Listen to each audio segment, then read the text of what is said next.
And I just want to pick up on something that Nicola Willis said there, which is that smokers are going to pay for our tax cuts, or at least part of them now. She seemed to put that onto you, the Party and New Zealand First. Well, first of all, I think it's worth acknowledging that the current government's trajectory is effectively to force tobacco underground. You're going to have a limited number of places where people can buy tobacco. You're going to ban cigarettes with a lot of nicotine in them.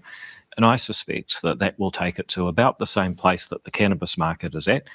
Now, there's another point I want to make here. It's really, really important. And I'll play you another clip later on. But just notice what his evidence for the black market is. He says, I suspect. I suspect. I feel. I think. I'm guessing, right? So he's guessing. This is a guess from a person who thinks it's where it's going to go. No evidence, really important, because later on he talks about how important evidence is. So, but I want you to see and remember, he says, I suspect. No evidence, no backing, no research. It's his guess. His gut tells him. You're going to ban cigarettes with a lot of nicotine in them. And I suspect that will take it to about the same place that the cannabis market is at, that you've got a lot of gangs making a lot of money selling it underground. What is now going to happen is that all those dairy owners, it's part of their revenue, all of those people who are law-abiding and don't break any other rules can continue to buy, and the government can continue to tax it. And I think that's a more realistic solution than what the previous government was headed towards. So I'll play this before we get into the Waitangi thing, because when it came to tax cuts and when it came to issues around tax, he's very keen.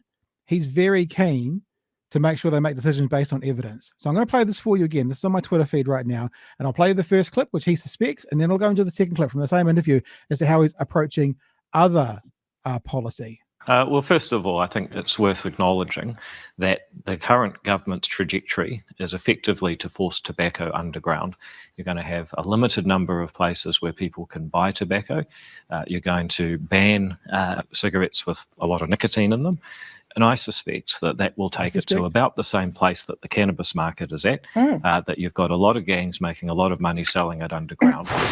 Right, I suspect. So he's making policy on suspicions, guessing, feelings, as Chewy would say a lot before the election, the vibes.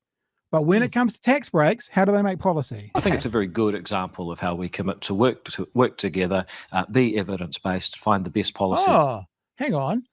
You need to be evidence-based. Hang on, they're feeling different. This is very confusing. It's very confusing because the first one was the vibes is how you make policy, but now it appears you're saying you need to be evidence-based. To work together, be evidence-based, find the best policies for New Zealand with everyone bringing something to the table. So, Rimmer, what does evidence say about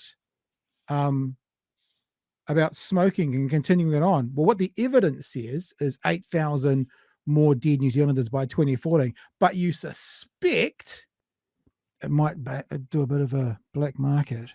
So that's confusing to me, Chewy, because it sounds like he's picking and choosing whether he goes with the vibe or the evidence based on his internal narrative. I'm confused by that. So you got any thoughts? It's almost like the man has no personal fucking integrity. Yeah. Look, it's really hard to maintain a coherent position on that sort of stuff when you look at your donation list. And you go, that's right, those guys bought something. Fuck. Oh well, never mind. Remember, cannabis equals gang member. Cannabis equals dirty hippie. No one likes dirty hippies. Cigarette, cool guy. Action hero, Bruce Willis. Fonzie. Mad Men. Fonzie, cool. Hey. Freedom, cowboy. No bad connotations at all.